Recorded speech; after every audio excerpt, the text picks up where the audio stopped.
Continuamos en la tesis séptima.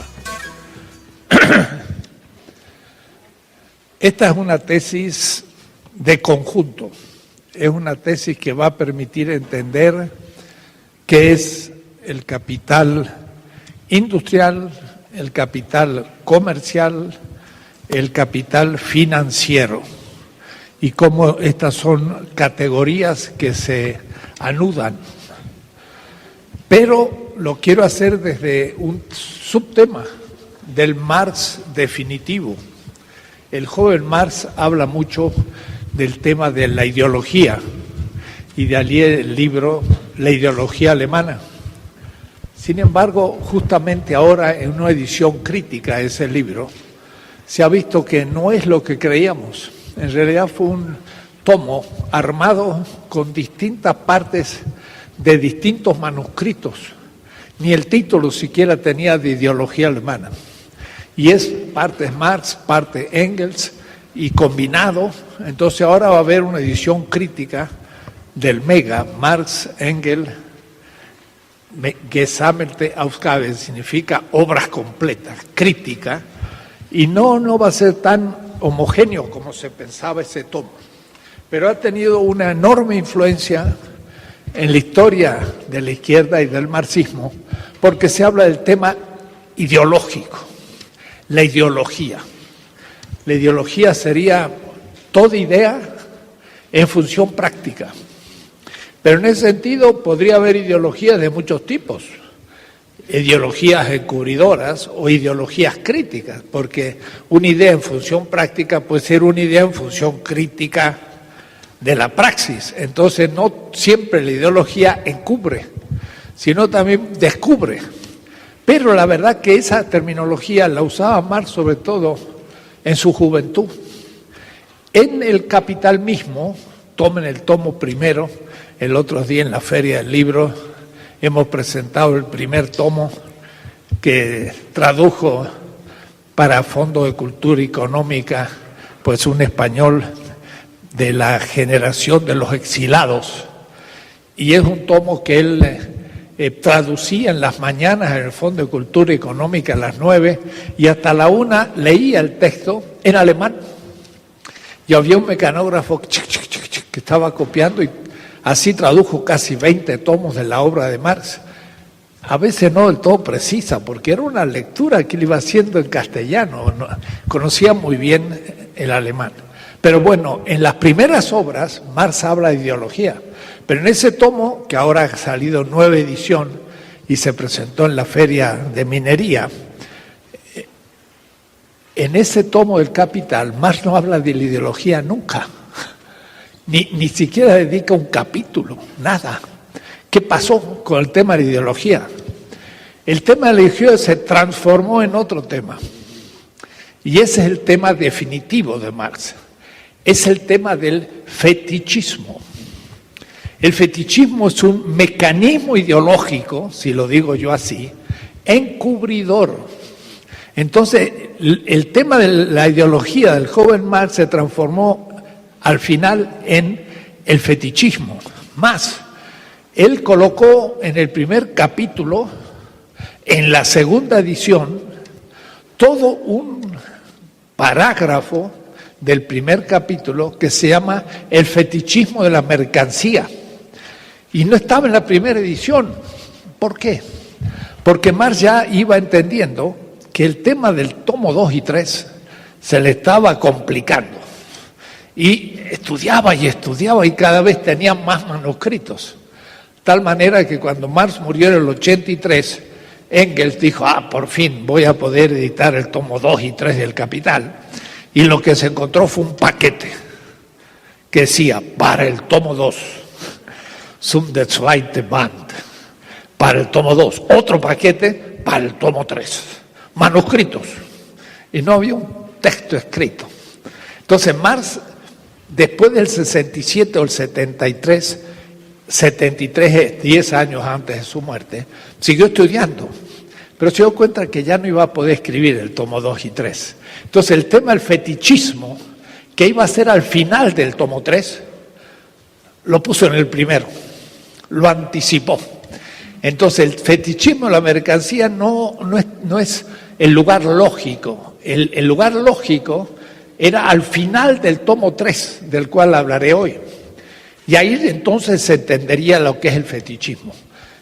El fetichismo es un modo de conocer. Marx lo empieza a utilizar en 1842, en una etapa que todavía criticaba a los comunistas y no era socialista. Era un pequeño burgués crítico hegeliano de izquierda, Marx. Y en un texto que se llama Del robo de la leña, usa por primera vez la palabra fetichismo. Él había leído un libro de De Bros, que es un autor portugués, que habla del fetichismo de los dioses africanos. Y Marx entonces leyó ese libro y lo cita. Entonces fetichismo viene de una palabra portuguesa que se escribe fetizo, así. Y fetizo es, la F es H, es hecho. Hecho en castellano, fetizo, hecho. Hecho de la mano de los hombres. Eso es un fetiche. Un dios o un tótem africano, como nuestro Huitzilopochtli, que se hace en las manos humanas, un dios, y luego de hacer ese dios se rinde culto como un dios, pero está hecho por la mano de los hombres. En realidad Marx se está refiriendo a un salmo del pensamiento semita que dice: hicieron con sus manos a los dioses y le rinden culto. Tienen ojos y no ven, tienen oídos y no oyen, tienen boca y no hablan. Y entonces Isaías los agarraba y los quemaba en el monte Carmelo a los dioses de los Baales y decía: a ver si hablan o patalean. Y el fuego se los consumía. Los profetas de Israel eran ateos de todos los fetiches, es decir, de todos los dioses, porque el Dios de ellos era otro que todo Dios. Entonces, esta es la idea de Marx. Entonces, él usa, sin embargo, la palabra fetichismo en un sentido político al comienzo, porque en 1842 les está haciendo la crítica de la política a Hegel. Entonces dice: la dieta de Westphalen, que es una organización política, diríamos la asamblea política de la provincia de Westfalia, en vez de servir al pueblo, se sirve del pueblo.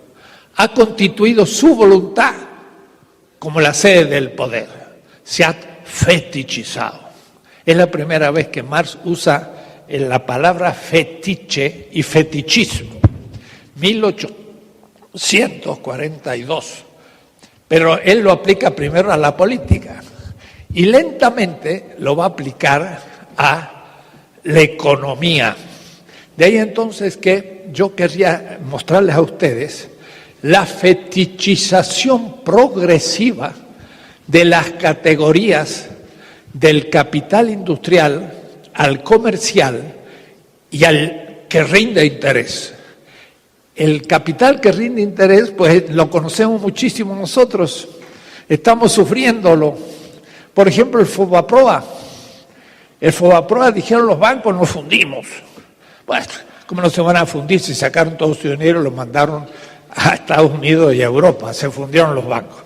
Y como dijeron, es necesario un sistema bancario, de una manera irresponsable, sin ningún estudio, le prestó Zedillo miles de millones de pesos, sin condiciones, sin haber estudiado si algunos bancos eran irresponsables y había que cerrarlos. Y los que funcionaran bien y necesitaban recursos, se les prestaba con condiciones. O es decir, se les daba un dinero para que respondieran de eso y que ellos mismos pagaran los intereses de este crédito que le estaba dando el Estado mexicano. Que de paso ni lo consultó al Congreso ni al pueblo, y tenemos con nosotros una placa de cemento de una enorme deuda a un capital que dimos a los bancos, lo recibieron sin condiciones, lo sacaron del país, privatizaron los bancos y ahora todos los bancos son extranjeros menos uno chiquito, más norte, y todos los demás son extranjeros y cobran intereses extraordinarios del capital interno al país y nosotros pagamos los intereses. Eso es capital financiero. ¿Cómo funciona eso? ¿De dónde sale el interés? ¿Quién paga el interés? ¿Acaso yo puedo mover la maquinita, producir billetes y con eso pago el interés? No, yo tengo que pagar el interés con mercancías, con trabajo humano objetivado, de tal manera que la pago con vida. Entonces, las casas malas del pueblo mexicano, la mala comida, la mala educación, la inseguridad, todas estas faltas de bienes, la pobreza del 55% de la población bajo la línea de pobreza, esa vida objetivada en el interés que se paga a un capital que dicen nos prestaron, irresponsablemente a una élite que la sacó del país y no quedó nada. Y nosotros sí quedamos con la deuda que se paga no con billetes, sino con vida. Entonces, mire, la cuestión es muy grave. Esto le llama Marx el capital que rinde interés, Moloch. Y ustedes dirán, qué nombre más raro. Es un dios fenicio. Un dios fenicio, es decir, un tótem, un fetiche, algo hecho por la mano de los hombres. Y a este dios, que era el dios del fuego, en Tiro, Sidón, Gaza, la Gaza de ahora, de los palestinos, tiene 6.000 años, y era en una región de Líbano, y ahí estaban justamente pueblos semitas, y Moloch es un dios semita, al cual tenía que rendírsele, ya lo he dicho, como sacrificio, el primogénito de cada familia. Los padres tenían que matar a su hijo primogénito y después podían tener otros, pero el dios del fuego les pedía que se los inmolara. Y por eso cuando Marx le muere a Edgar, su hijo, le escribe a Engels, mira, mi hijo Edgar ha muerto. Y mira qué se le ocurre como metáfora, una víctima más del dios. Es decir, que lo tenía muy presente a Moloch en su cabeza, porque él era un pobre cuyo hijo era inmolado al dios, porque entre los fenicios de Tiro, Sidón, Gaza y otras ciudades fenicias, los ricos podían comprar un niño al pobre y en vez de inmolar su hijo, pues inmolaban el del pobre. Y entonces Marx dice, mi hijo, Edgar, es el hijo de un pobre. A él ya no puedo comprar otro para inmolarlo, se ha muerto. Porque no tenía calefacción, se le murió de pulmonía. Y por eso su hijo se muere ante el fetiche. Entonces el tema del fetichismo es, construimos dioses con las manos y este Dios tapa la realidad. Ese es el tema que reemplaza el tema de ideología en su juventud. Entonces el tema de la ideología en Marx es el tema del fetichismo en el Capital. El fetichismo es progresivo, cada vez es más el fetichismo. ¿Qué significa fetichismo para Marx? Él dice en un texto, blöd, Marx usaba palabras un poco fuertes, a veces blöd, en alemán significa tonto, de baile, ha absolutizado lo relativo. Estaba dando una definición de fetichismo.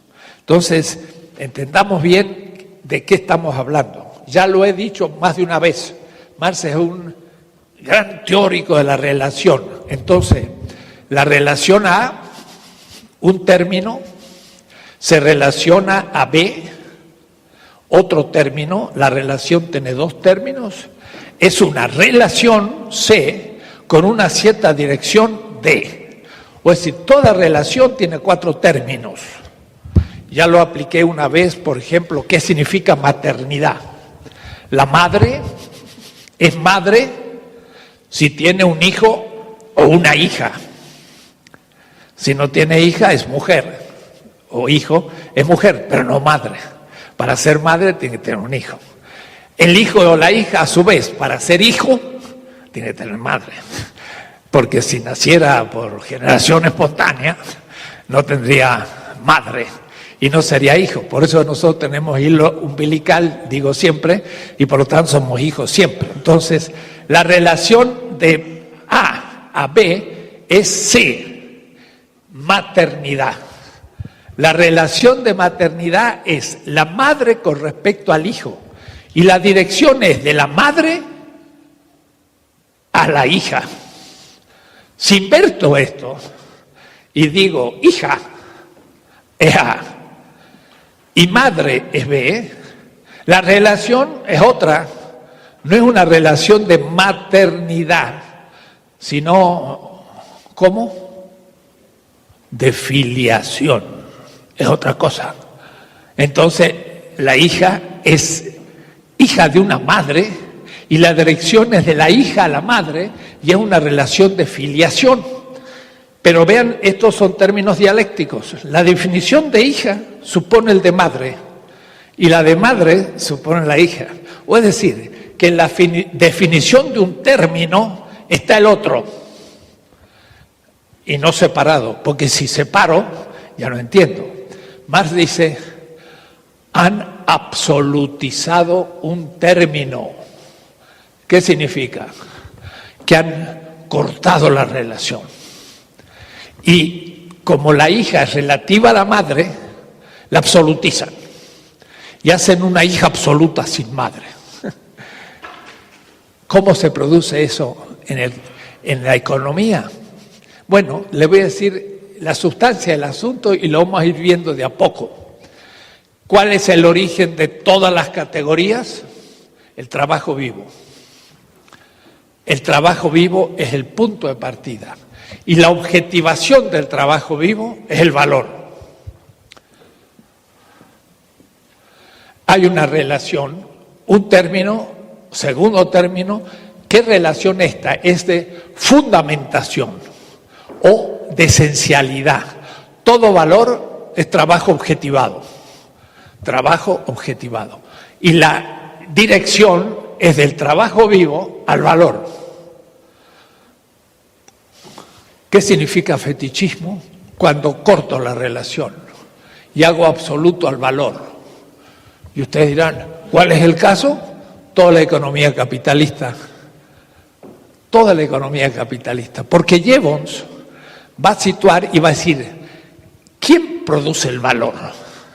Lo produce el mercado y por el deseo. Si yo deseo más, hay más valor. Si deseo menos, menos valor. Y entonces quien constituye el valor es el mercado y el deseo. Pero el valor es una cualidad de la mercancía. Esta mesa vale 2.000 pesos y le atribuyo el valor a la mesa. ¿Qué relación hay con el trabajo vivo? Ninguna.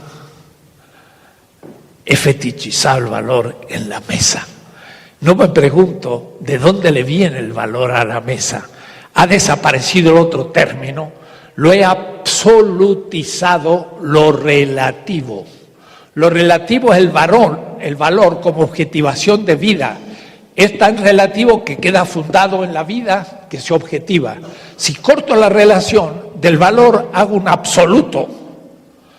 Y este absoluto ya se refiere al mercado.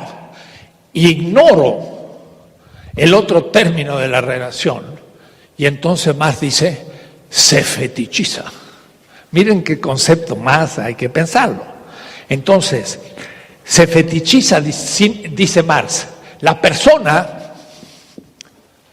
que es el trabajador, se hace cosa. ¿Por qué? Porque ya vimos que el trabajo vivo, la persona, cuando es subsumido en el capital, lo voy a poner con K, como los alemanes, se transforma en un medio para adquirir ganancia. Entonces hay una máquina, y hay una madera, y hay un serrucho para hacer la mesa, y hay un obrero, y el obrero es como otro componente de la mesa. le llaman capital humano. Pago 5 de salario, 5 de los medios de producción y en este caso la persona se ha transformado en una mediación de la ganancia, en una cosa. Y la cosa que es el capital, dice Marx, se ha transformado en una persona. Porque es como si fuera una persona que está gestionando todo, incluyendo al obrero, dentro del capital por subsunción. La subsunción del Marx definitivo es el concepto de alienación del Marx joven y el concepto de ideología del Marx joven es el concepto de fetichismo en el Marx viejo. Y entonces el trabajo vivo es subsumido, alienado en el capital y de personas se transforma en cosa y se olvida la relación del trabajo vivo con el valor y ahora el valor que se valoriza es como un sujeto personal y el obrero se ha transformado en una cosa como mediación del capital para adquirir ganancia. ¿Se va siguiendo? Algunos dicen, ¿de qué está hablando? Bueno, después lo escuchan por segunda vez en el vídeo y lo veremos también escrito. Entonces lo podrán reflexionar más. El fetichismo es absolutización de un término y a su vez también es el ocultar los momentos esenciales del capital y principalmente el trabajo mismo como persona y el plusvalor, porque el trabajo vivo no es fuerza de trabajo, sino mucho más, y el plusvalor no aparece.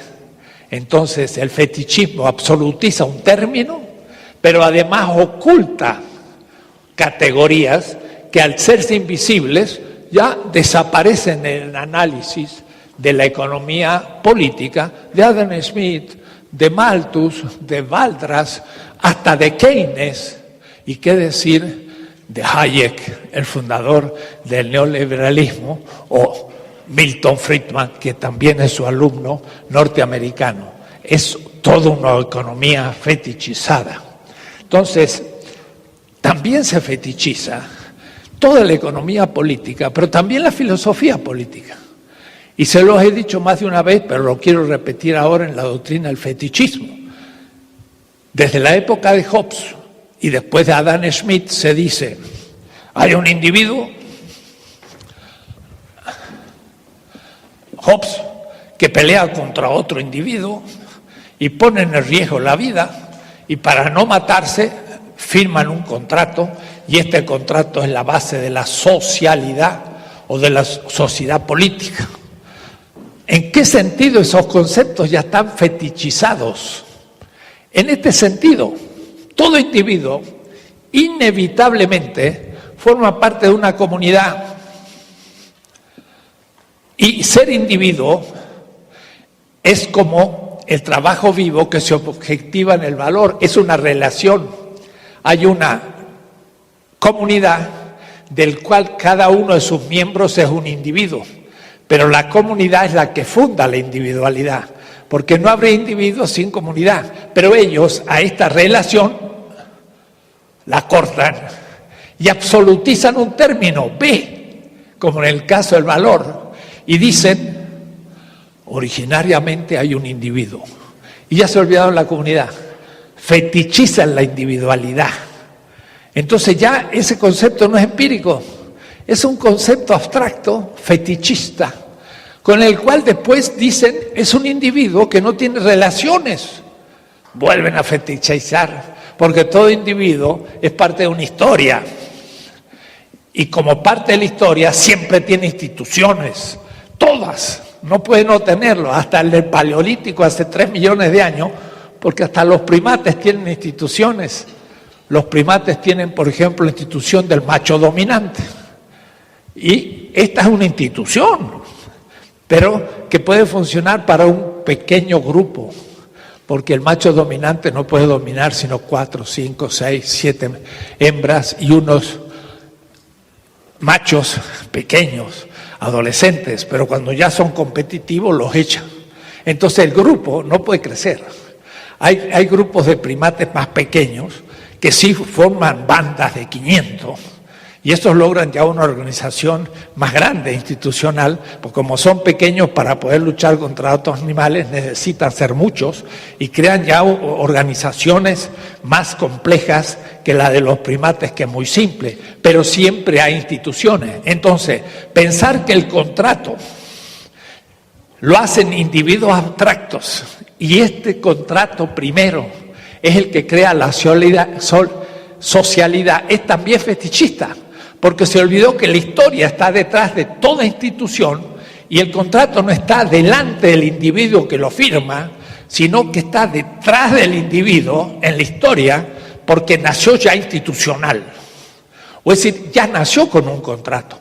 Puede ser un segundo contrato, mejorarlo, hacerlo explícito, pero las costumbres, como la lengua, ya la tiene. Y no crea la lengua el individuo a cero. Es como si uno crease su lengua. No puede, ya la tiene. Y la tienen también los animales. Y el ser humano la fue creando. Entonces, estos son todas categorías fetichistas.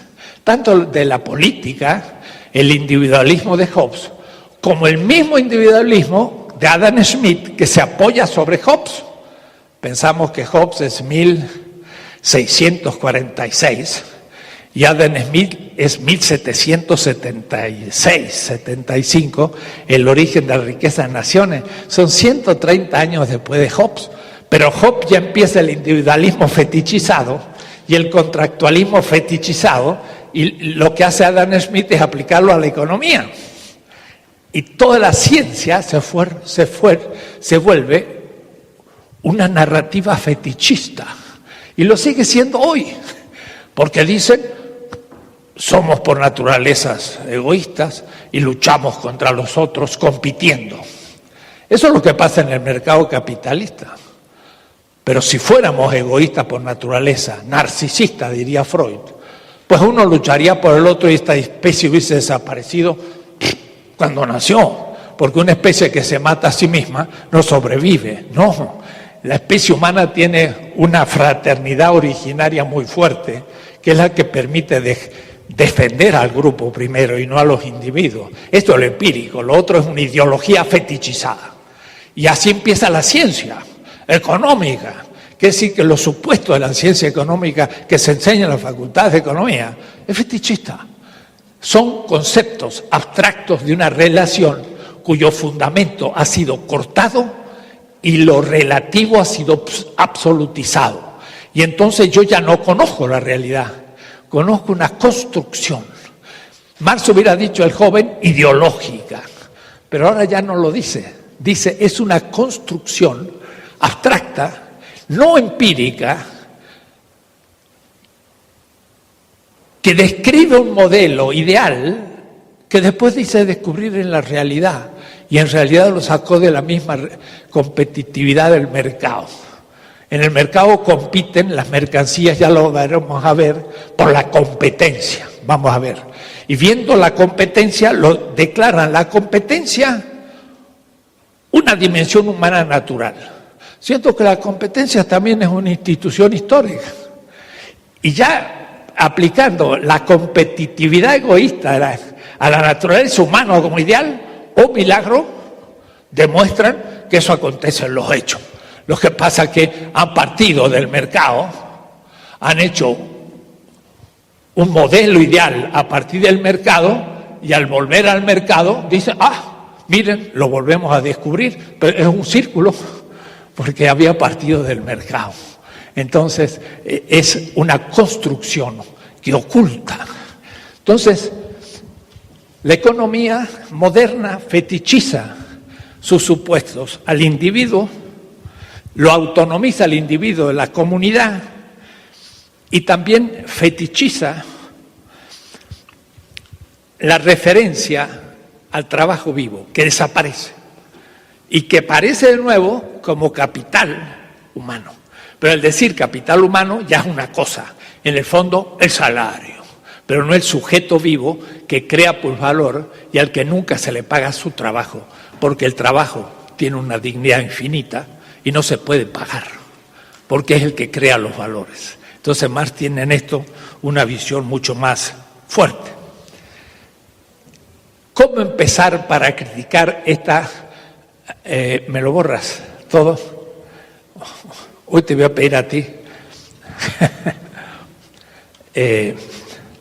Marx plantea un horizonte que algunos pueden llamarle utópico, pero yo mejor le voy a llamar un postulado. Y en esto quiero detenerme un poco porque va a ser un concepto de fondo para ver las alternativas al capitalismo actual. Más que un proyecto y más que una utopía, va a tener que ser un postulado. Esto lo ha trabajado muy bien Franz Hinkelhammer, pero ya también lo planteó Kant. Kant tiene 4 etapas, el filósofo alemán.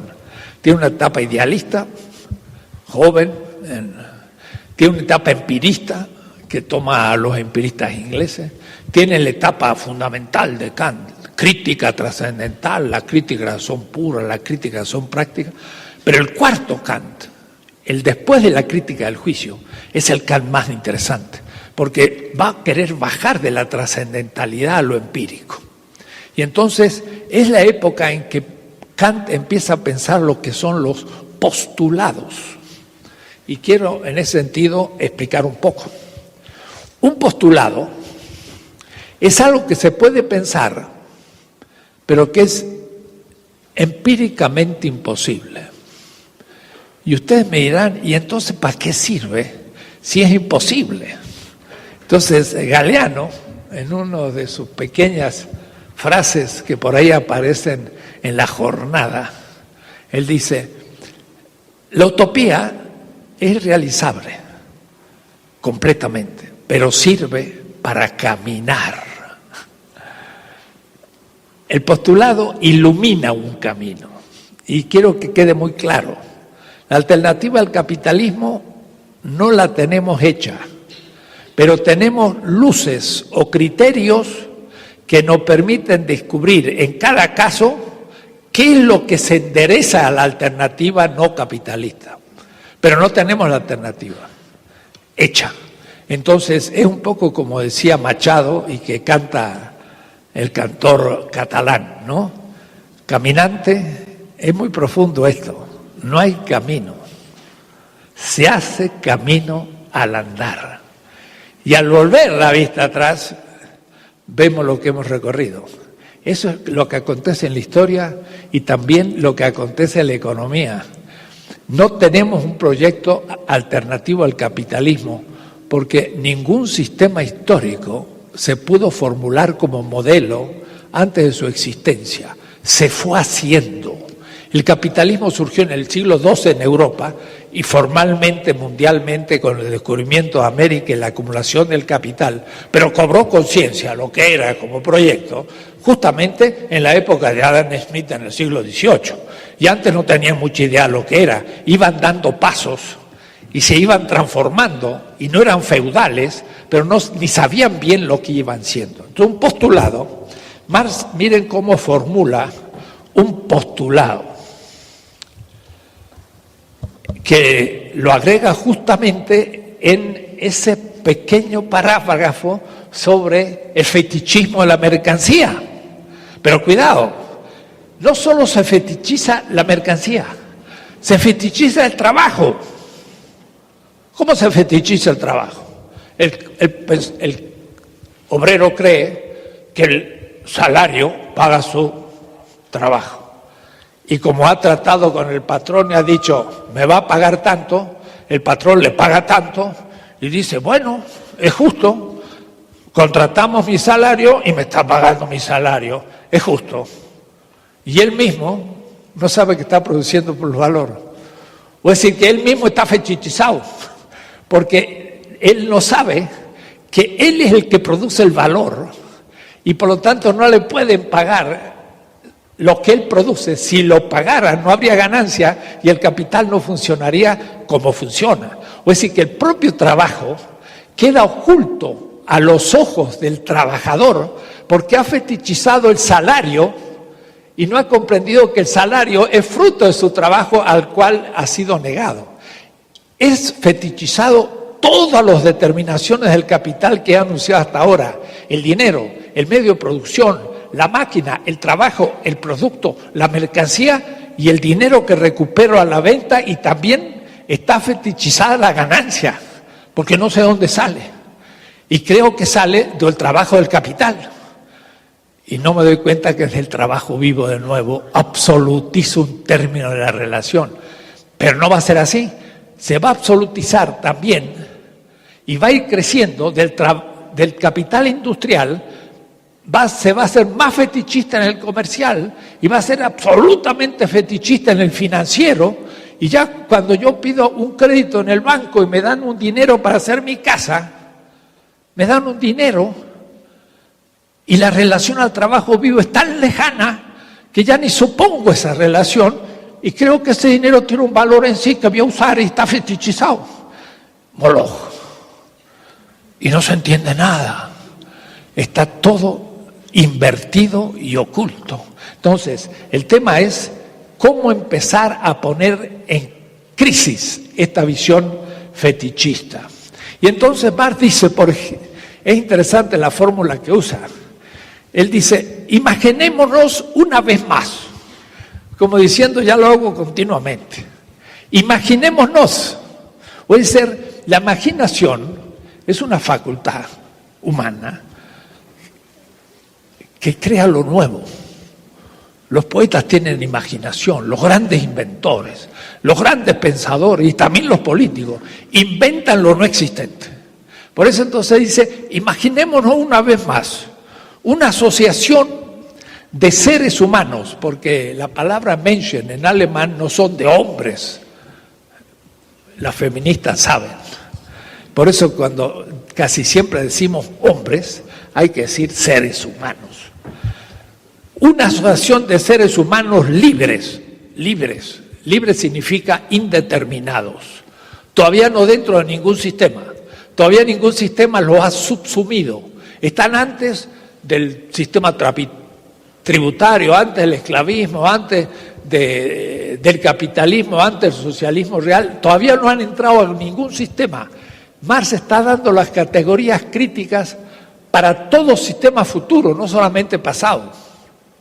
En cualquier sistema futuro, el trabajo primero empieza a ser libre, luego es subsumido en ese tipo de trabajo y ahí se aliena. Quizás ni sea el dinero. En el socialismo real no fue la riqueza. En el socialismo real la dominación era ser miembro del partido. ¿Quién lo hubiera pensado? Entre los mandarines de la China había 200.000. Eso eran los que dominaban el sistema chino hace 2.200 años. Eran unos 250.000 en el imperio chino en sus buenas épocas. Hoy son 6 millones de miembros del Partido Comunista. Muchos más, pero en el fondo casi lo mismo. Los mandarines de antes siguen siendo los de hoy, pero como dice Chomsky, los nuevos mandarines. Claro que él piensa en las tanques de pensamiento de las universidades, son los nuevos mandarines, pero también son los miembros del partido, porque no han sido elegidos sino desde arriba y son pocos. Bien, pero él dice, imaginemos una asociación de hombres libres, todavía no determinados, que trabajen con medios de producción comunitarios, gemeinschaftlich. En alemán gemeinschaftlich es comunitario, no colectivo. Marx no usa nunca la palabra Kollektivität. No es colectivo, es comunitario. Y nuestros indígenas tienen un sistema comunitario.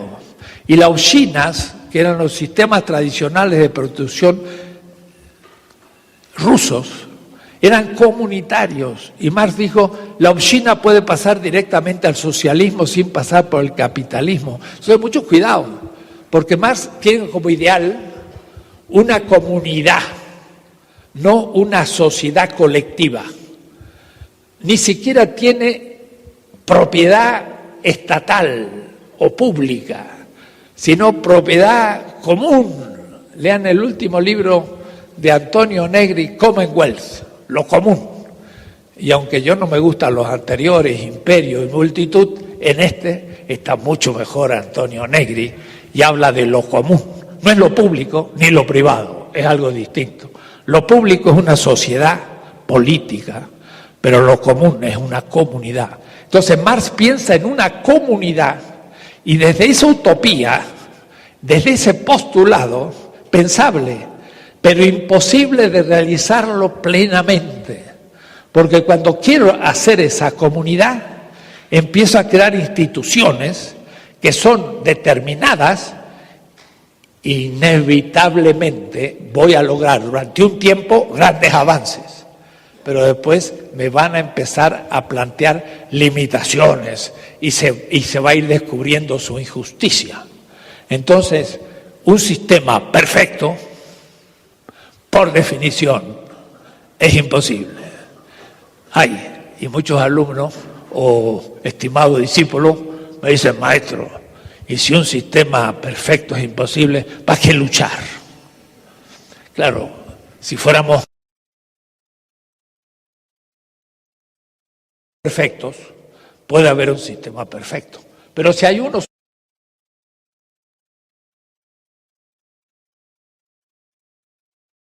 ese malo o ese injusto, no logra el poder. Y por lo tanto hay que poner limitaciones. Y al ponerlas empezamos a crear instituciones. Vamos a verlo de a poco. Pero lo cierto es entonces que Marx piensa en un sistema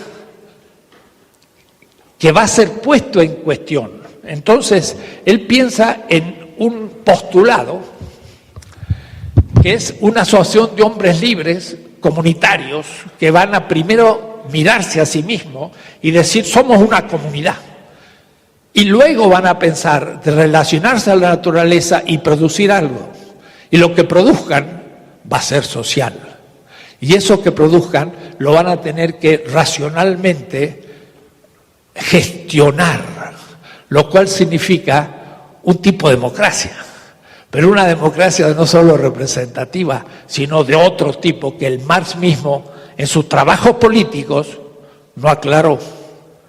Porque Marx es un genio de la economía y escribió decenas y decenas de artículos en política, pero no escribió la política, como escribió El Capital.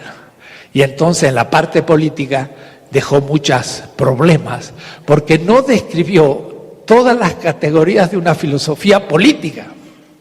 En mi libro 20 tesis de política digo, intento hacer algo semejante a lo que Marx pudo hacer en la política y que hizo en la economía. Porque ¿qué pasa con los marxistas muchas veces? Yo le llamo estándar, marxistas estándar. Quieren usar las categorías económicas para analizar todos los temas, psicoanalítico, poético, político. Marx, ¿qué dice del orgasmo? Pues nada. Hay que preguntárselo a Freud y todavía no tampoco porque es un machista. Pero yo digo, de la puerta para adentro, Freud reformado. De la puerta para afuera, Marx. Porque salgo y tengo un salario, compro alimentos y luego vuelvo a la casa y ahí vivo la erótica. Pero no voy a explicarme la psicoanálisis solo con Marx. Cuidado. Puedo hacer y mostrar el condicionamiento económico de muchos problemas psicoanalíticos, pero es una parte, pero no puedo pasar tan rápido. Entonces la clase social, ni la he tocado, pero la voy a tocar más adelante. La clase social es una categoría estrictamente económica, pero hacer de la política un tratado teórico a partir del sujeto histórico como clase obrera es un problema, porque es una categoría económica y no política. Por ejemplo, ¿qué es el pueblo? ¿Es una clase? cómo funciona. ¿Qué es una etnia? Entonces, tengo que hacer una política que Marx hizo en parte y en el siglo XIX. Él hizo una económica.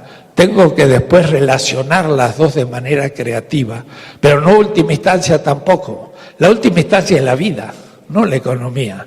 La economía no explica todos los problemas políticos y los problemas políticos no explican toda la economía, sino que hay una determinación económica por su contenido de vida material que determina la política, pero la política también determina la economía y no como suprainfraestructura. Eso fue una cosa de la ideología alemana que dejó Marx completamente atrás. Es distinto todo esto y hay que pensarlo lentamente. Entonces, miren cómo va a ser un esquema general, me interesa mucho que lo vean completo. Partamos del capital industrial. Este es el que hasta ahora hemos estado tocando y tenemos más categorías para entenderlo, pero ¿dónde se encuentra el punto de partida de todo? Voy a hacer un círculo.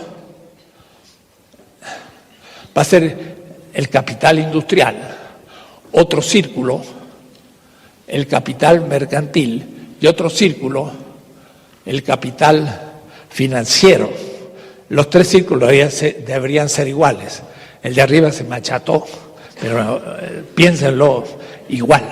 Entonces, ¿cómo funcionan las categorías y por qué digo que se va fetichizando? La parte productiva del capital, propiamente dicha, la voy a poner aquí, la producción. Y todo lo demás va a ser la circulación. Entonces, el proceso fetichista va a ir de la producción a la circulación y luego del capital industrial hasta el capital financiero. Esta va a ser la flecha. Y lo máximamente fetichista está acá. Y el punto de partida que se va a dejar en la oscuridad y a lo que ya no se va a referir va a ser la esencia del proceso productivo. Como he dicho, se trata del trabajo vivo. Pero el trabajo vivo que es subsumido en el capital meramente como trabajo al cual se le paga salario. Y el salario ya no lo pongo acá, porque el salario ya viene del nivel de la circulación, porque es dinero. Entonces el trabajo recibe un salario. Y a veces se piensa que el trabajo es lo que yo le he pagado, pero a su vez este trabajo es fuerza de trabajo, que es menos, así, que el trabajo vivo que va a quedar en la oscuridad. Entonces, ¿cómo van siendo las categorías? ¿Cómo se mueven? Dijimos, al comienzo hay un dinero como dinero. Entonces pongamos dinero. Y va a ser dinero 1. Se acumuló no como capital, sino a acumulación feudal o de las minas, o donde ustedes quieran, no todavía a través de un salario ni de plusvalor. En la segunda vuelta, Marx habla de capital 1, capital 2, capital 3. Es una espiral. Capital 1, dinero. Capital 2, ya es dinero como capital parcialmente. La tercera rotación ya es dinero mucho más plusvalor y llega un punto en que el 99% del capital es puro plusvalor acumulado y entonces realmente propiamente capital. En los Grundrisse, él habla entonces que esta primera vuelta es el capital 1, la segunda el capital 2, la tercera el capital 3 y va mostrando la diferencia en cada uno. Eso que hacen los Grundrisse ya no lo hacen el capital. Entonces, por eso que es interesante ver las diferentes redacciones para ir entendiendo. Este dinero de inmediato ya va a ser capital después de una vuelta. Significa que es un dinero que ya va a tener plusvalor de la vuelta anterior del capital o la rotación del capital. Entonces el dinero es circulación. Yo compro en el mercado mercancía y compro, entre comillas, trabajo. Y entonces dice, pues el comprador encuentra en el mercado un valor de uso que es la fuente creadora del valor. Y usa la palabra fuente, no fundamento, no productiva, sino creadora del valor. Entonces, esto es la circulación porque es el mercado. Está viéndose el mundo del mercado. Pero una vez que yo ya tengo al obrero y ya compré la madera y la sierra para hacer la mesa, entonces dice Marx, abandonemos la superficie visible del mercado, es el mundo de Hegel fenomenológico, e introduzcámonos en el misterio del capital, la fábrica, el nivel productivo. Y entonces ahora dentro de la fábrica está el obrero, hecho cosa, mediación, para mover la sierra, cortar la madera y hacer el producto. La persona se ha transformado en cosa, ha sido subsumido, ha sido alienado, ha sido destituido de su dignidad. Ahí está el problema ético. Yo soy profesor de ética. ¿Dónde es la falta ética del capital? Ahí. Tomar una persona humana como un instrumento del aumento de la tasa de ganancia. O es decir, como una cosa. Se pasa de persona a cosa. Y entonces Lukács va a llamar la cosificación del ser humano. Ya no hay una persona. Entonces Marx dice por ahí, y en el medio del ruido de la fábrica se levanta el obrero. Es como Charles Chaplin en los tiempos modernos. ¿Se acuerda que está con el gordo ahí en una enorme máquina? Y por ahí entonces al gordo lo agarra la máquina, o a Chaplin, ¿no? Y la máquina lo mete adentro y toca la campana porque hay descanso, y el otro está metido adentro, entonces saca la cabeza y por un embudo le da de comer. Charles Chaplin era un crítico feroz, era judío Charles Chaplin, le fue muy mal en el fondo de su vida porque era un crítico. Es una crítica al capital tremenda, como el obrero es tomado por la máquina como una cosa y triturado por ella, ¿no? Entonces, este trabajo, como fuerza de trabajo, es la alienación, es la destitución, es la alienación del joven Marx. Si quieren, en una metáfora cotidiana, es el pecado del capital. Y le va a decir Marx en el capítulo 5 del Capital, el pecado original, que los teólogos llaman así, es la acumulación originaria. Entonces dirán ustedes qué chistoso este Marx, que habla del pecado original en un tratado de economía. Nada que ver. Marx dice la crítica a la teología es la crítica de la política en la juventud y de la economía en la vejez. Se lo voy a explicar mucho más adelante la significación de eso. La explicaba yo hace 2 meses en Shanghái, en la Facultad de Filosofía de la Universidad de Fudan, estas cosas, y les interesó muchísimo. En la propia China actual, esta metáfora, la crítica a la teología, es la crítica no solo de la política, sino de la economía. Ya le explicaré, porque tiene que ver con el fetichismo también.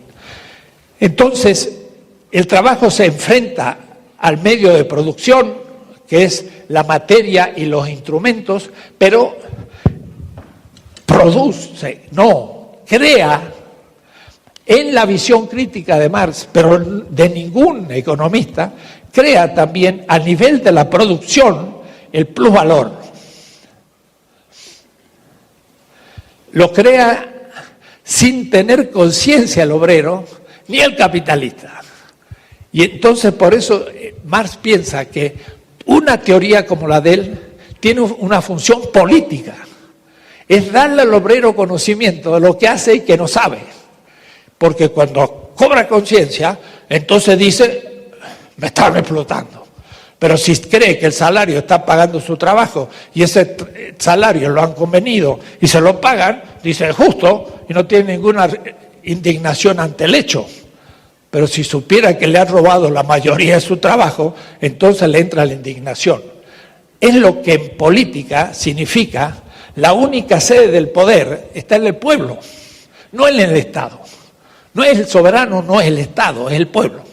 Cuando el pueblo sabe que es soberano y el Estado le viene a decir que tiene que cumplir y no cumple con las obligaciones del pueblo, entonces el pueblo se indigna, pero tiene que antes saber que la sede del poder político es el pueblo y no el Estado. Y entonces hay que hacer visible lo que no sabe. Y ahí entonces entra la indignación y la posibilidad del cambio histórico. Sin conciencia no hay cambio. Porque si el salario paga justamente mi trabajo, pues yo me quedo tan conforme. Nunca lo paga, porque siempre produce más. Este plusvalor es la categoría crítica de todo el sistema, pero además le permite a Marx pensar las cosas. Ese modo de producción, más trabajo, e incluyendo el plusvalor, produce un producto. Le voy a empezar a poner números para que ustedes empiecen a entender por números. Pongamos que le pago de salario 5 de salario y los medios de producción, madera y sierra, 5. Y que le saco plusvalor 3, sin que lo sepa el obrero ni el capitalista, y entonces Marx dice, el producto tiene 13 de valor. Pero cuidado, los costos de producción son 5 más 5, 10. Costo de producción igual 10. Es lo que han gastado de dinero. Y para el capitalista eso es lo que vale el producto, 10. O es decir, ya ha fetichizado ¿qué? El plusvalor. El plusvalor no aparece. Marx dice, pero el valor del producto es 13. Quiere decir que hay 3 más de lo que nadie sabe. El costo de producción es menos que el valor del producto, porque el costo, lo que yo gasté fue 10 y el producto tiene 13, porque también tiene plusvalor. Eso lo demuestra largamente, yo casi no entré al tema, pero hay que hacerlo en un estudio más largo. Acá estamos al nivel oculto, que no le interesa a Milton Friedman ni Hayek neoliberal, y que a Adam Smith, que le interesa, sin embargo rápidamente lo olvida, porque como la circulación es el mercado, el mismo Adam Smith va a decir, ¿y cuál es el valor de la mercancía? El salario más el medio de producción más la renta. Y ya no tiene idea de lo que es el plusvalor. O es decir, que ya lo está viendo desde el mercado y no desde la producción. El ser humano está al nivel de la producción y el capital va a crecer a nivel de la circulación. Todo el capitalismo piensa en la circulación y se olvida de la producción. Aunque claro, va a entrar, pero lo va a entrar no teóricamente como debe. El producto se hace mercancía cuando se pone en el mercado. Entonces ahora tenemos la mercancía aquí. Y la mercancía tiene valor, el valor de la mercancía es 13. Pero mire, ya estamos muy alejados del trabajo. Yo dije, la relación es trabajo-valor. Trabajo vivo, valor. Y si yo corto esto, absolutizo el valor. Pero yo también ya ahora absolutizo el producto. Y digo, yo tengo la mesa. Ya me olvido quién lo hizo. Y creo que el valor de la mesa, pues está en la mesa. Y no digo, hubo un ser humano que objetivó su vida en la mesa y el valor de la mesa en la vida objetivada. Esa visión es antropológica, porque habla del ser humano, no humanista, como decían algunos, y es ética. Si no tengo estas categorías, ¿dónde está la injusticia del asunto? No se ve nunca más.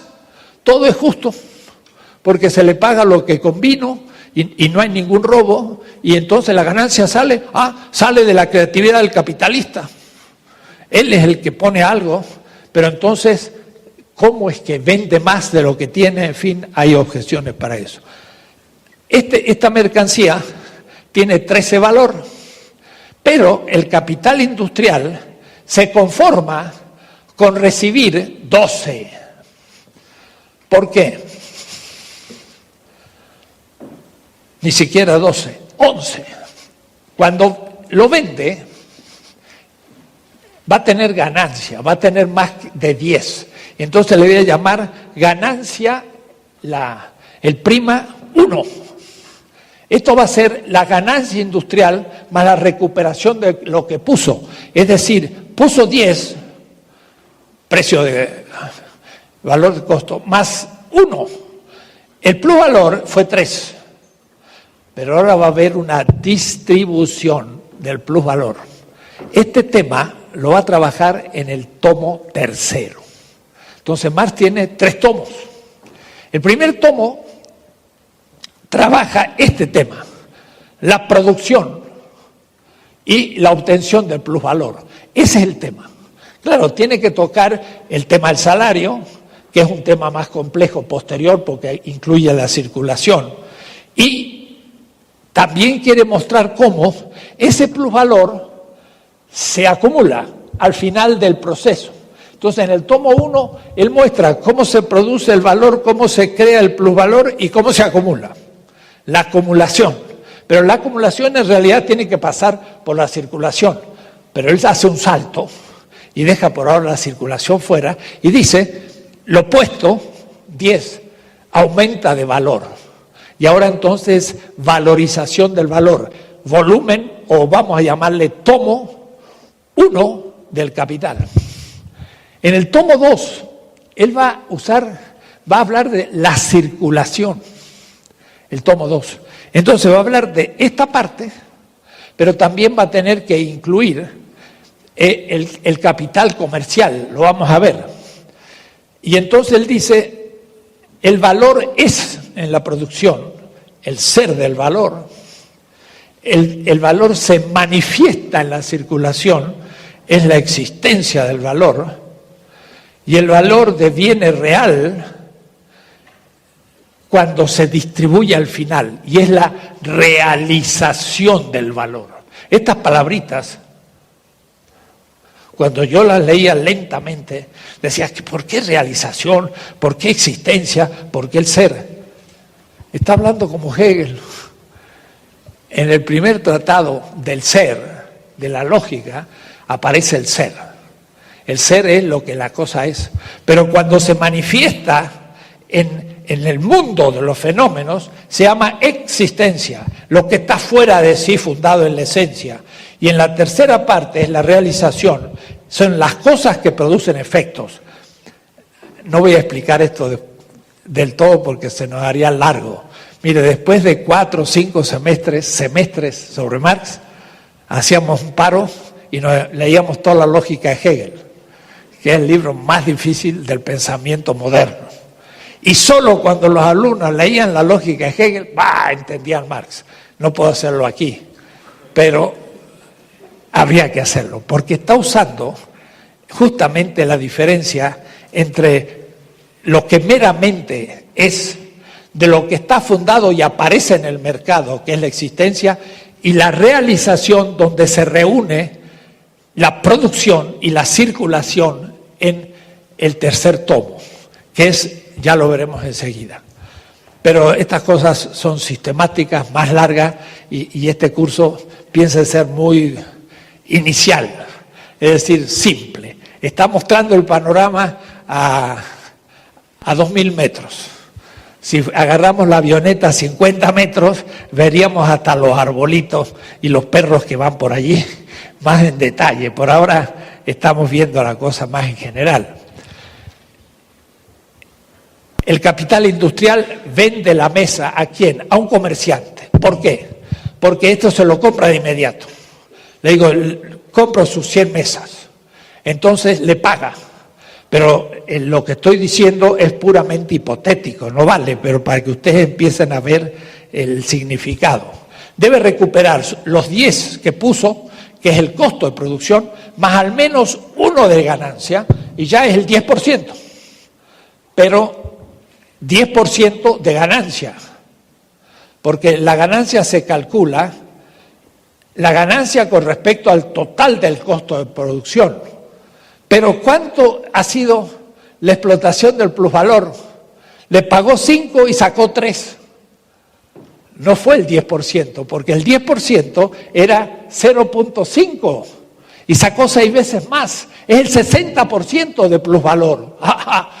La ganancia es 10%, pero habiéndole pagado 5 de salario y habiendo hecho 3 de plusvalor, igual 60% de explotación del trabajo. ¡Acha! Esto es más que esto. Entonces, la tasa de ganancia es lo que le interesa al economista, pero no se ve en la explotación del ser humano. El ser humano se ve en la tasa de explotación del obrero. Y Marx lo escribe en inglés. Taste of exploitation. Él escribe en alemán, pero esto lo pone en inglés.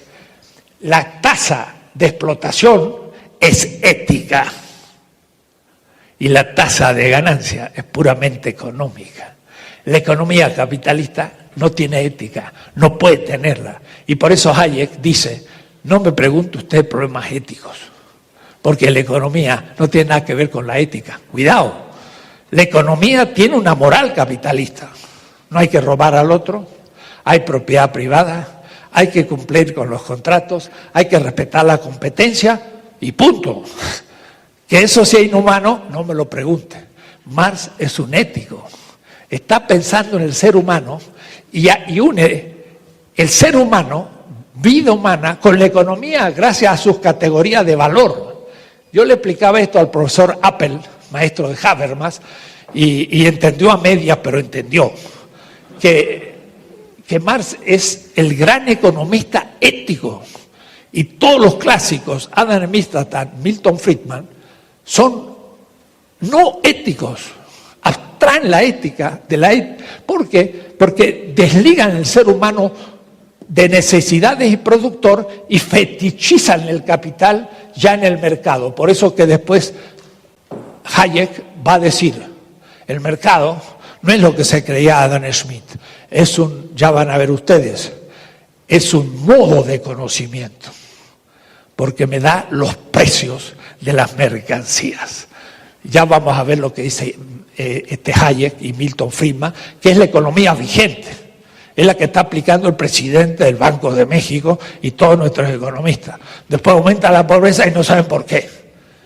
Privatizan la energía y se la regalan al capital internacional o al mexicano oligárquico y el pueblo se vuelve más pobre y no saben por qué. Porque todas las categorías que tienen están fetichizadas y el ser humano que trabaja y el ser humano como necesidad no está en el horizonte, no existe. Entonces existe el mercado fetichizado, hecho un absoluto, porque a su vez hay una relación entre la producción y la circulación. Y si yo corto la producción, fetichizo la circulación, y eso es toda la economía que se estudia, porque matemática de altos grados y modelos y todo, ¿para qué? Para hacer funcionar el capital como circulación, pero los seres humanos no pueden entrar porque no hay categoría que los incluya. Ese es el problema y Marx es el único que lo hace y lo hace a fondo. Qué paradójico. Es el economista que ve la dignidad del ser humano, no como cosa, sino como ética. Yo diría, es el único espiritual de todos los economistas. Los otros tienen un craso materialismo explotador del ser humano. Entonces, en la página 100, no en la página, sino en mi texto, vamos a leer un texto pequeño de Marx para escuchar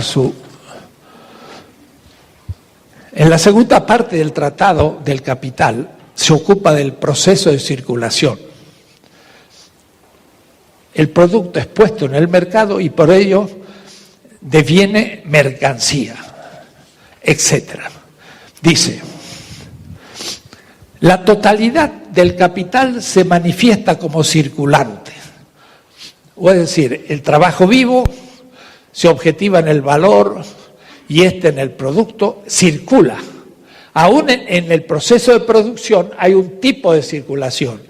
Claro, en lo que se llama circulación aparece más claro. La mercancía circula hasta que se vende como dinero y el dinero se acumula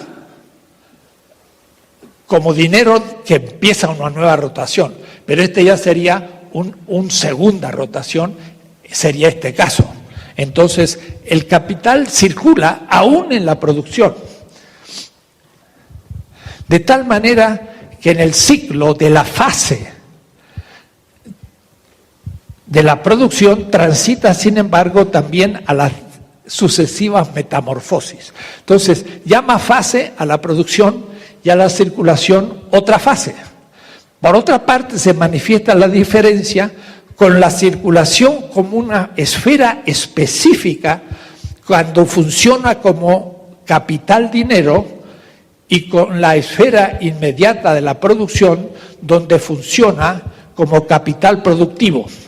Entonces, como totalidad, el valor circula en todas las determinaciones. Yo le llamo la circulación ontológica, como totalidad. Pero después hay una fase productiva y una fase circulante, y esto sería óntica, o es decir, un aspecto de la totalidad. Y ahí entonces hay una cantidad de cuestiones para analizar porque es el tomo segundo. En el tomo segundo, Marx va a estudiar cómo circula el capital. Pero yo puedo partir del dinero y llegar al dinero, o puedo partir del trabajo y hacer toda la circulación hasta llegar al trabajo, o puedo partir del producto y ver cómo vuelvo a llegar al producto. Y va estudiando una cantidad de cuestiones interesantísimas, no tan trabajados, el segundo tomo, el capital. En el tomo tercero, como dije, es que se une la producción y la circulación, y es donde entonces se habla de la distribución del plusvalor, porque dije 3, pero la ganancia en el capital industrial va a ser 1, la ganancia en el capital comercial va a ser 1, y la ganancia en el capital financiero va a ser 1. 1 más 1 y más 1, o mejor, es 3, plusvalor. Significa que la ganancia productiva sale del plusvalor, que la ganancia al comerciante sale del plusvalor y que el interés que se paga sale del plusvalor. Quiere decir entonces que se gana. El plusvalor se distribuye en los 3.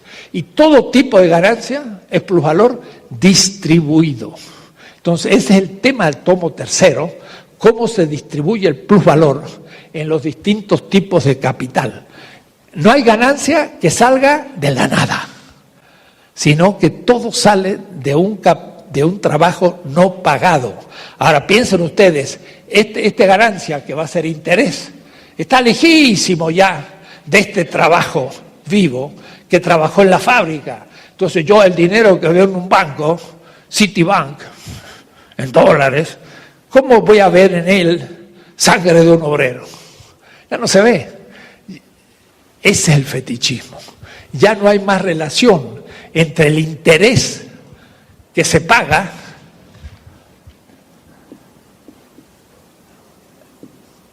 y el trabajo vivo. Porque hay tantas mediaciones que entonces esto pareciera que sale del capital. Y esto es lo que es dinero que sale de dinero. Dinero con ganancia. Y la ganancia donde sale el dinero. Y eso lo trabajó, pero muy bien, Aristóteles, en el primer capítulo de la política, en el primer tratado griego de la economía, y le llamó crematística. Y dice Aristóteles, la oikonomía, la administración de la casa, eso significa la economía doméstica, produce bienes agrícolas, mineros, animales, etcétera, y ahí dentro mete a los esclavos y justifica que los esclavos no son seres humanos y justifica la esclavitud. O sea, Aristóteles hace una economía esclavista y el que inventa el argumento y que es un lógico tremendo Aristóteles, usa el argumento para demostrar que el esclavo es phisei, en griego, phisei. se escribe así, phisei. Es el acusativo de physis, que es por naturaleza es esclavo. No por costumbres, por naturaleza. El esclavo nace para trabajar de sus manos y el hombre libre para pensar. Aristóteles, el inventor de la lógica. Quiere decir que puede ser un gran lógico y un gran fetichista.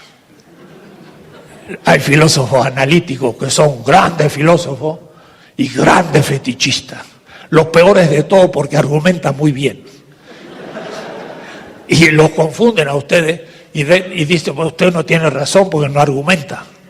Pero yo digo, el sentido común, esto es injusto y váyase con su argumento. Mejor si tuviese buenos argumentos, para eso estamos en la universidad, para argumentar en contra de la injusticia. Y eso es Marx. ¿Se dan cuenta? Pero entonces no es la ciencia fetichizada la que descubre la realidad y menos la injusticia. Tiene que ser una ciencia crítica. Hasta la biología, la física, y qué decir la ciencia humana, y qué decir la tecnología.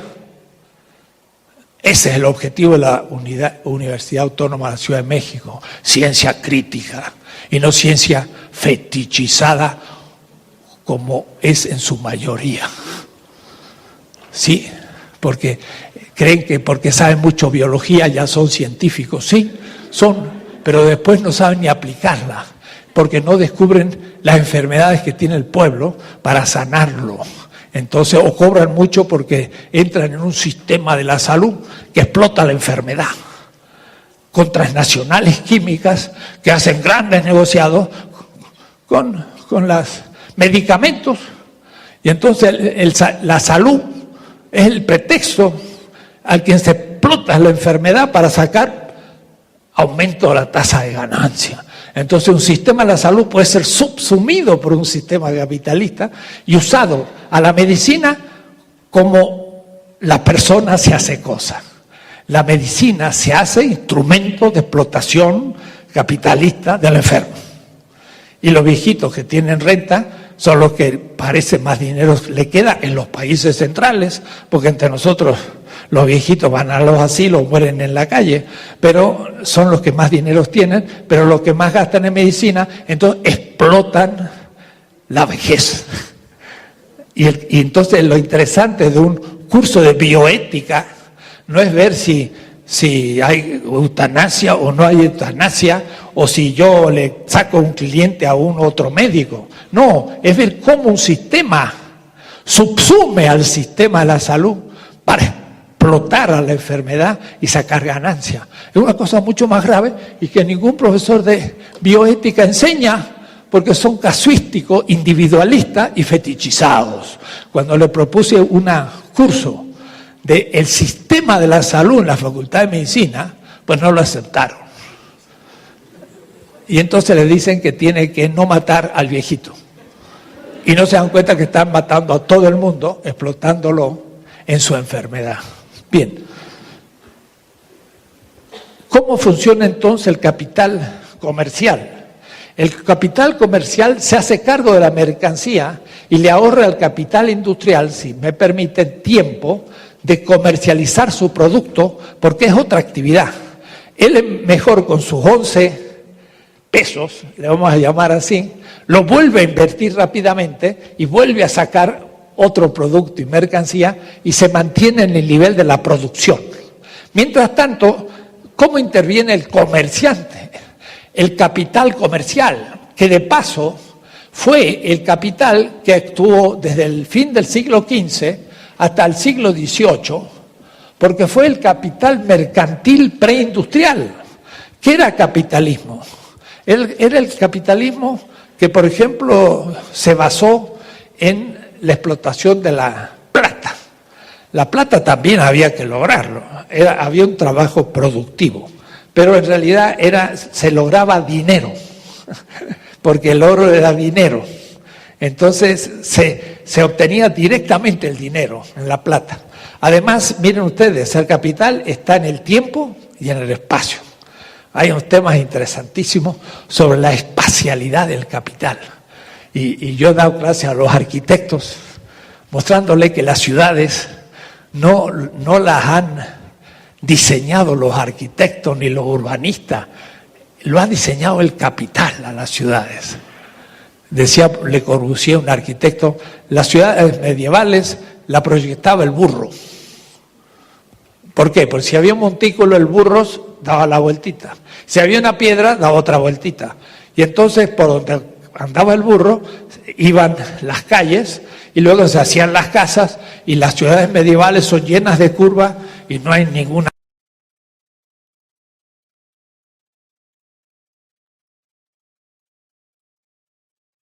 Un seminario sobre la moda.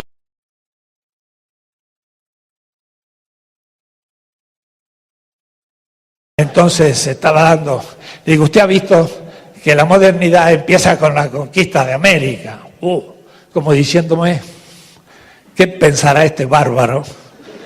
Y le digo, mire, ahí justamente usted tiene el croquis de la ciudad de Morelia, ¿no?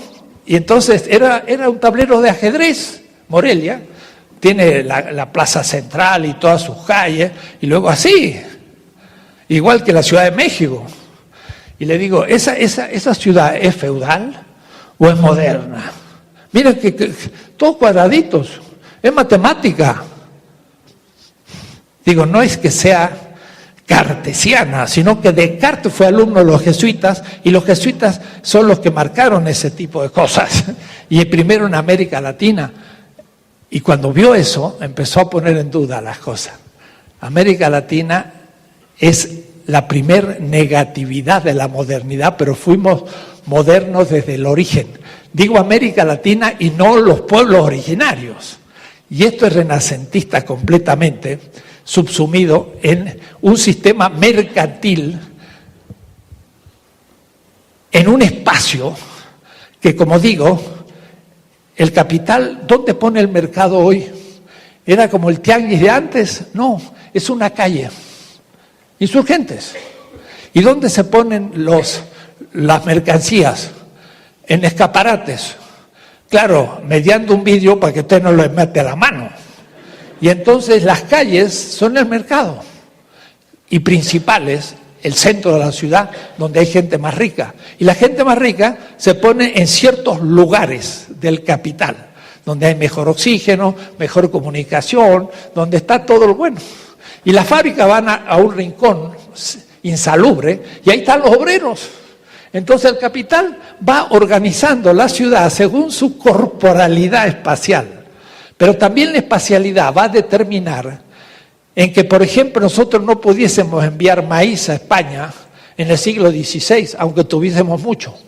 Porque si agarramos y poníamos todo el maíz en recipientes y lo llevamos a Veracruz y llegamos a La Habana, pues al llegar a La Habana, el flete de México a La Habana ya era más caro que el valor del maíz, así que no se podía exportar. El espacio para transitar cuesta y la mercancía tiene un cierto valor. Entonces, ser un capital periférico, ya veremos, no es lo mismo que ser un capital central. ¿Qué significa capital central? Ya veremos. ¿Pero qué se podía transportar? 1 kilo de plata. Eso me lo pongo yo en mis bolsillos y me agarro una carabela y llego a España y soy riquísimo y no necesito mucho espacio. Eso sí vale. Entonces, las únicas cosas que podíamos exportar eran bienes poco pesados, que no pagaran flete, que tuviesen mucho valor, los metales preciosos. Y luego los productos tropicales, que valían muchísimo también en la época. El capital tiene espacialidad y tiene tiempo, y el tiempo con el espacio tiene velocidad. Entonces el capital industrial, para tener velocidad, ¿y por qué velocidad? Porque es muy importante que el dinero se transforme en dinero rápido. Si dura 1 año, tengo que enviar el bien a España y después vuelve con una carabela, la ganancia que hice duró como 1 año y medio. Mientras que si se lo vendo a un comerciante y me lo da de inmediato, al mes siguiente puedo hacer rotación del capital. Y entonces la velocidad va determinando. Heidegger tiene un libro que se llama Ser y Tiempo. Y nunca pensó que el tiempo de su gran libro de ontología es el tiempo del capital. Es el tiempo de la velocidad, es el tiempo del estrés. Y entonces ahí en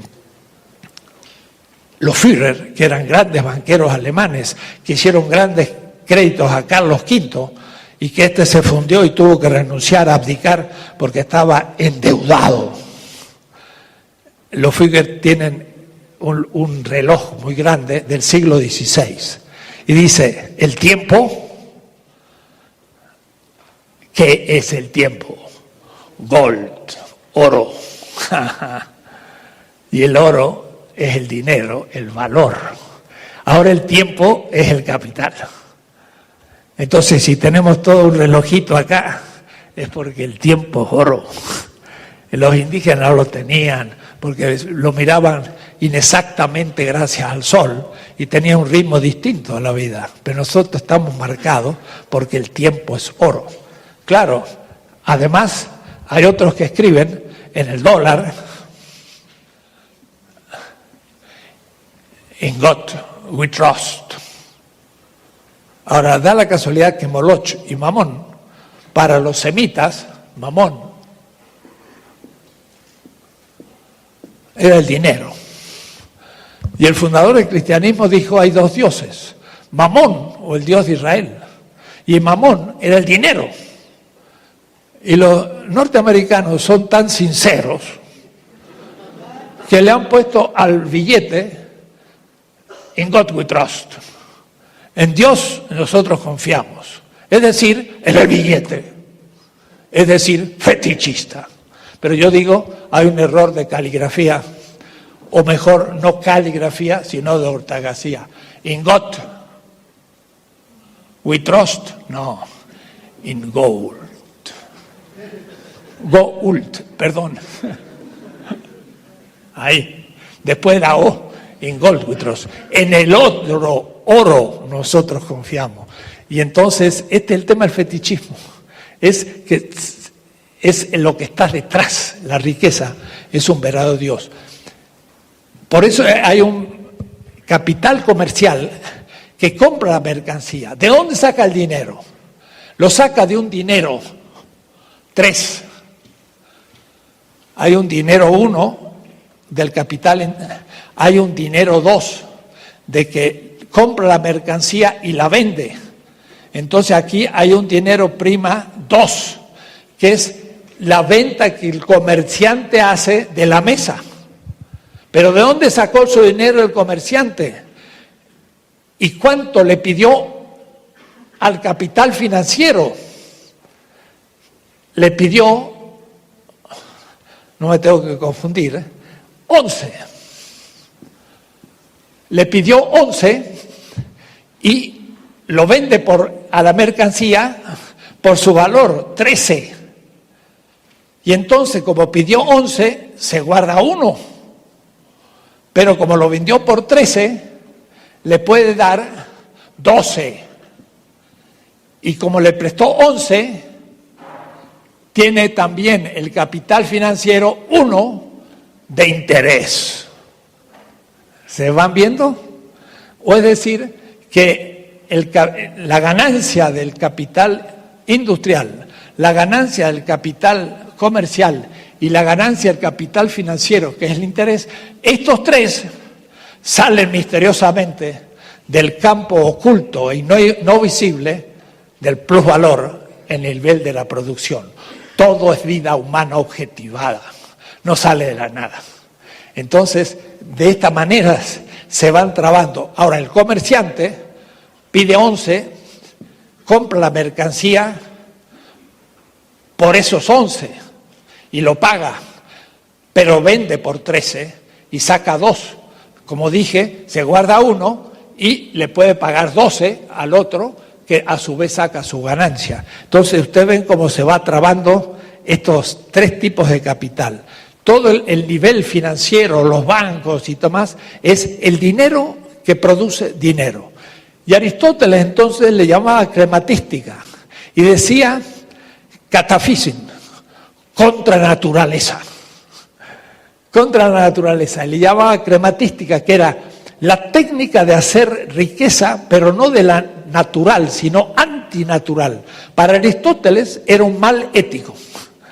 Y más, hay un libro en la Biblia hebrea y cristiana, en este caso sí lo tengo que decir, el Deuteronomio, que es parte de la ley, y hay un versículo que dice: no puedes prestar dinero a tu hermano.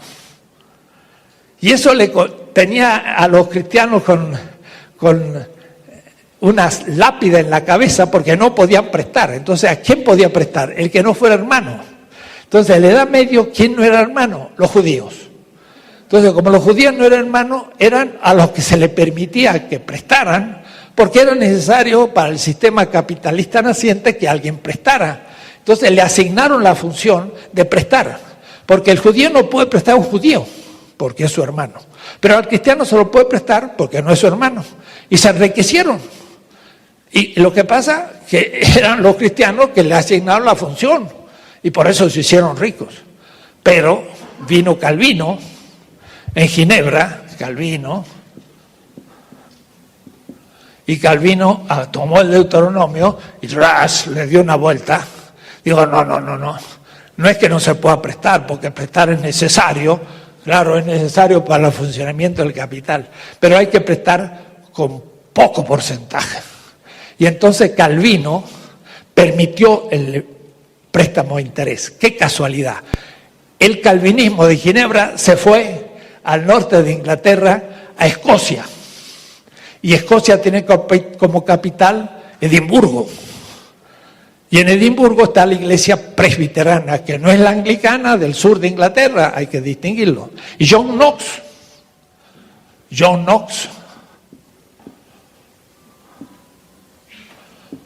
fundó el presbiterismo, que es el calvinismo inglés.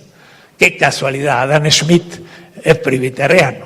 Y todos los grandes economistas de Manchester, de Edimburgo y de Glasgow, del norte de Inglaterra, calvinista.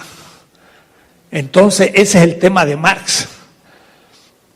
Hay que hacer una crítica de la religión calvinista, la teología, para hacer una crítica a la economía capitalista. Porque los calvinistas han hecho un cristianismo adoptado al capitalismo, donde no se ve ninguna contradicción entre el capitalismo y el cristianismo. Y entonces, miren qué cosa, los calvinistas han invertido el cristianismo como han invertido la economía. Hay que invertir la inversión. Y entonces hay que invertir ese cristianismo y ponerlo ahora de pie, para poder poner de pie a la economía. Y entonces Marx tiene centenas de metáforas teológicas, donde invierte el sentido calvinista y muestra el sentido originario. Y ustedes dirán, ¿era cristiano? No, él dice en la cuestión judía, el crítico tiene todo el derecho de poner al cristiano en contradicción con su Biblia, que para él es sagrada, pero la ha hecho coherente con el capitalismo. ¿Se entiende? Los cristianos invirtieron en el cristianismo, no todos. Paradójicamente, Marx no critica a los católicos. ¿Saben por qué? Pues los católicos están atrasados, están al sur de Europa, no entraron a la revolución industrial. España entró a la revolución industrial con México en pleno siglo XX. Y Inglaterra entró en el siglo XVIII, estamos atrasados. Grecia, Roma, España, Portugal, el sur de Europa. ¡Qué prestigio! Los griegos, los romanos, Carlos V, Portugal, que tenía en todas partes, en el siglo XVIII eran países subdesarrollados. Y por eso que su religión no la invirtieron porque no eran capitalistas. Pero el norte de Europa la invirtió. Y entonces ahí viene el tema de Marx. Es necesario mostrar al cristiano su contradicción de su Biblia con el capitalismo. Pero yo di la clase en Shanghái, en la Universidad de Fudan, Y dice Marx, la crítica de la teología es la crítica de la economía. Y yo veo, y en China hay budismo, hay taoísmo, no hay cristiano. ¿Qué hubiera dicho Marx? Hay que invertir la inversión del taoísmo y el budismo, que también se ha hecho o se había hecho coherente con el capitalismo. Y entonces me invitan a mí los ulemas de Rabat a dar una conferencia sobre el Corán y la justicia. ¿Qué voy a hacer? Lo que dice Marx. El crítico tiene todo el derecho de mostrar al musulmán la contradicción de aceptar el Corán y al mismo tiempo el capitalismo, porque el Corán está en contra del capitalismo. Hacha, interesante, ¿no? Y algunos eran ateos. Está bien, pero lo que pasa que entonces ignoraron lo que decía Marx. Marx no fue ateo. En el 44 dice Marx, después de negar la negación del hombre, el ateísmo no tiene más función. O es decir, si hay un Dios que nega al hombre y dice tú eres esclavo y tienes que obedecer, eso es una negación del hombre. Al hombre hay que decir tú eres libre y tú tienes que forzar tu destino. Hemos negado la negación. Y en ese caso ya no importa los dioses, porque tenemos que negar un Dios que niega al ser humano.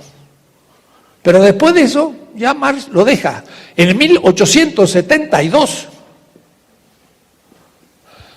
dice Marx a Engels, una carta, lo tengo en mi libro, lo pueden consultar en el MEV. Dice Marx, el tonto este Bakunin, Marx hablaba así que así hablaba del anarquista, Bakunin. El tonto este de Bakunin me quiere meter en el Internacional una asociación teológica, una asociación de ateos socialistas. Marx estuvo en contra del ateísmo porque dice, eso lo que crea es división teológica entre los obreros y no necesitamos esa división. Al negar los dioses, negaron la izquierda toda la cultura popular, porque en América Latina, el África y el Asia son grandes narrativas míticas religiosas. ¿Qué es lo que hay que hacer? Lo que hace Ernst Bloch. Hay mitos alienantes, hay que negarlos, fetichistas. Y hay mitos de liberación, hay que potenciarlos. Punto. No hay que negar los mitos, hay que usarlos. Eso es lo que hacía Marx. Eso es otro tema. Un libro mío se llama Las metáforas teológicas de Marx. 400 páginas. Y saco textos para todos lados. Cientos y cientos de textos. Marx dice, el pecado original, así le llaman los teólogos, es la acumulación originaria. Algunos dirían, está haciendo un chiste Marx. Ah, sí, eso es una metáfora. No, tiene 17 textos. Mire qué interesante idea. ¿En qué consiste un mal originario? Son las estructuras sociales que hacen que el esclavo se crea esclavo, que el libre se queda libre, que el capitalista se crea capitalista y el obrero por naturaleza obrero. O es decir, las estructuras sociales que condicionan mi subjetividad me sitúan como dominador y dominado, y si yo acepto la dominación como naturaleza y no como un hecho histórico, ese mal es el originario. Y entonces dice, los teólogos han deshistorizado el pecado original. Quiere decir que el pecado original tiene forma histórica y el pecado original de nuestra época es el capitalismo. Porque al obrero le dice, y bueno, mi papá fue obrero y yo soy obrero y como no fui a la escuela, pues soy pobre. Y cree que porque no fue a la escuela es pobre. Podría haber ido a la escuela y sería pobre, le sacan el plusvalor igual y no lo sabe. Pero ese está oculto, es un pecado estructural e histórico que forma la subjetividad obediente del obrero. Y el capitalista dice, bueno, mi papá era rico, yo no tengo la culpa, yo soy rico. y ahora tengo que, claro, trabajar con eso. Y tampoco sabe que su papá fue rico, porque en el mejor de los casos robó plusvalor, porque en otros casos, como en México, robó a mano armada con cuello blanco. Y ahí entonces el hijito dice, no, yo no robé, fue mi papá, pero... Y entonces el hijo del presidente ya es inocente. Pero en algunos casos hace oceanografía y ya no es tan inocente, pero es el hijito del papá. Pero se cree que como era el hijo del papá, era inocente, ¿no? También hay que ser... Bueno, cosas muy interesantes del fetichismo. Y me estoy aproximando a la hora. Entonces, miren cómo Marx, de una cultura fenomenal. Marx era alemán, pero estuvo en Francia, hablaba francés, estuvo en Inglaterra, estudió el castellano para leer el Quijote, estudió el ruso para hablar con los populistas rusos, con Danielson y todo el movimiento populista. Sabía parte de su hebreo, su griego, porque era filósofo al origen, latín. Bueno, era un hombre cultísimo. Además, estudió para ser asistente de Bruno Bauer. Y Bruno Bauer era profesor de teología en Bonn. Y lo echaron. Lo echaron porque justamente planteó el tema del ateísmo como antifetichismo. Y lo echaron de la Facultad de Teología de Bonn. Y Marx iba a ser su asistente. Así que si no lo hubiera echado a Bruno Bauer, hubiéramos perdido al Marx economista porque hubiera sido teólogo. Por suerte lo echaron a Bruno Bauer. El pobre Marx no pudo entrar a la universidad, se quedó siempre desocupado y quedó hasta su muerte crítico y escribió El Capital. Pero sabía de los temas, de una gran cultura. Y los marxistas no tienen esa cultura, ni los mejores, ni Lukács, ni Engels. Porque Engels al fin era un propietario de una pequeña fábrica de su padre que puso en Manchester y vivió como un capitalista porque tenía obreros asalariados y vivía de eso. Marx nunca trabajó siquiera porque no lo logró, era un desocupado, pero no era un empresario, sino que era un poco una especie de hippie que dedicó todo su tiempo al trabajo, ¿no? Bueno, entonces el tema era el siguiente: ese interés que paga el banco, y alguien pone en un banco 10 pesos y después un año le da 1, dice, este salió de mis 10 pesitos.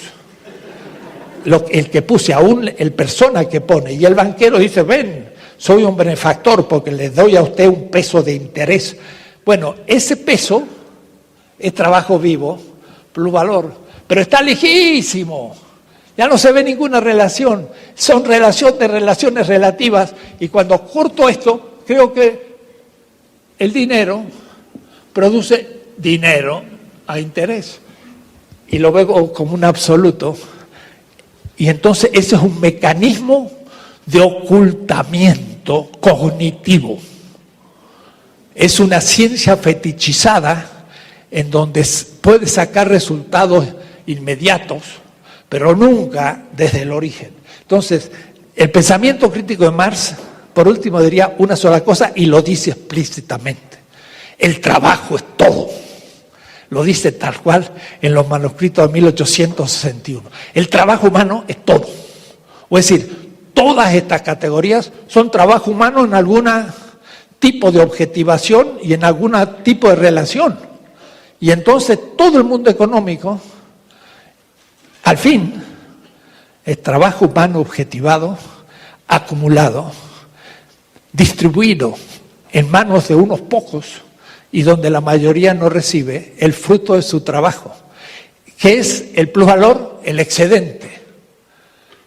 Arno Peters. Yo dije, los sistemas económicos al fin se definen por el manejo de su excedente. Y hice ese esquemita que puede parecer como una pequeña matriz, donde el sujeto 1 el dominador domina al sujeto 2. Y en el caso del capitalismo, el capitalista y el obrero. En el caso del feudalismo, el señor feudal y el siervo. En el caso del esclavismo, el señor libre y el esclavo.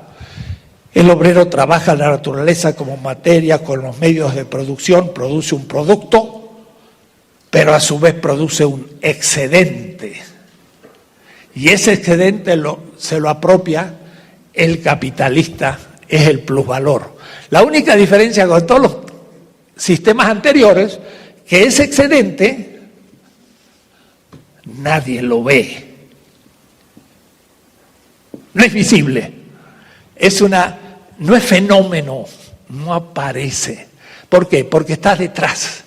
Entonces Marx dice, detrás está el ser, y lo que aparece es la apariencia.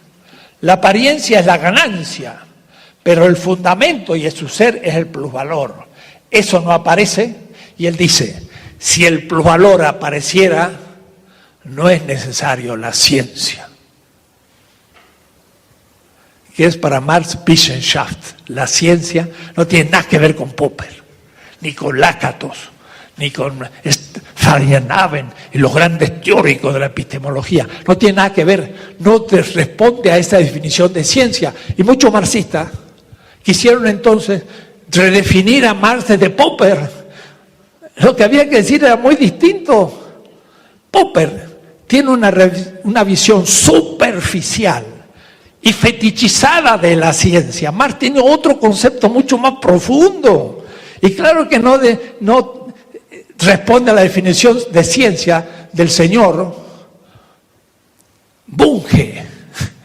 Porque el señor Bunge tiene una epistemología completamente fetichizada. Cree que lo matematizable es conocimiento. Me acuerdo yo en el Congreso de Morelia, 1975.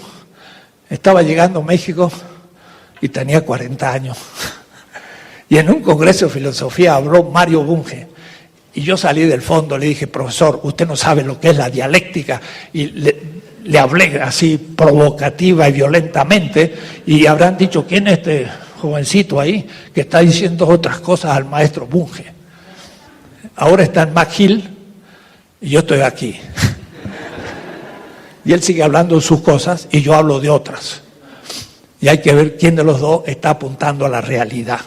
Mario Bunge, en su método científico, muestra un concepto fetichizado de la ciencia para Marx. Entonces yo no voy a decir Marx no era científico, como dice Bunge, porque no responde a la definición popperiana o bungiana de ciencia.